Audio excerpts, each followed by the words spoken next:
السلام عليكم، ان شاء الله تكونوا كامل بخير ومهنين والحمد لله يا ربي. اليوم جبت لكم وصفه روعه بالسلق والكرم، تجي روعه. ديريها العشاء الغدا، تجي فيها واحد البنه.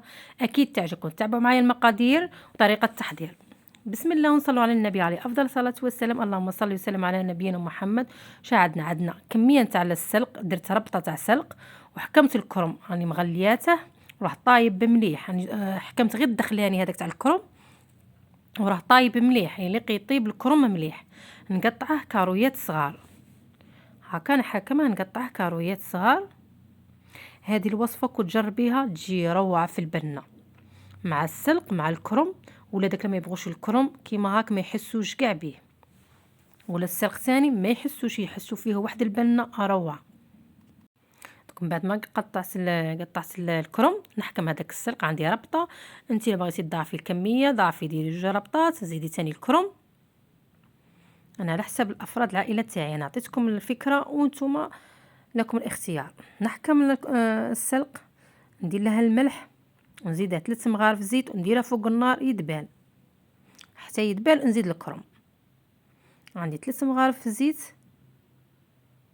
بالخف توجد. سيتو العاملات هذه هي اللي تسلكهم. عندي شوف درتها فوق النار، شوف بعد شويه ما دبال نزيد داك الكرم راه طايب مليح، يعني يطيب غايه باش يعطيك النتيجه مليحه. كنخلط مليح، ندير سكنجبير،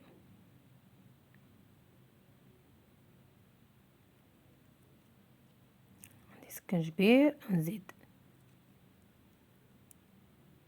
عندي فلفل اكحل، فلفل اسود، عفوا فلفل اسود، ونخلطو.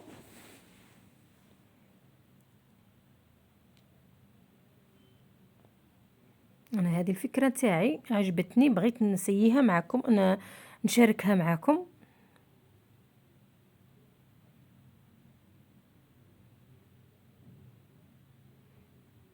من بعد ما خلط نديرو الكمون مهم، عندنا نص مغرف صغيره تاع كمون.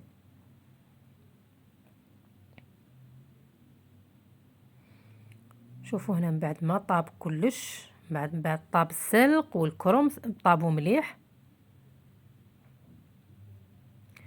الكرم راه طايب، غير السلق اللي يطيب مليح. نديرو له البيض، انا درت حبه بيض، وانتوما اللي عندكم الكميه نتاع السلق بزاف زيدوا له البيض. هاكا نخلط مليح ومن بعد نديروه في صحن التقديم.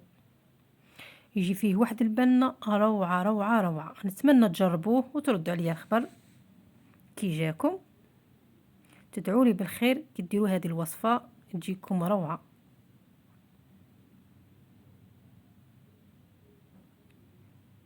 دوك نشوفوه في صحن التقديم من بعد ما وجد.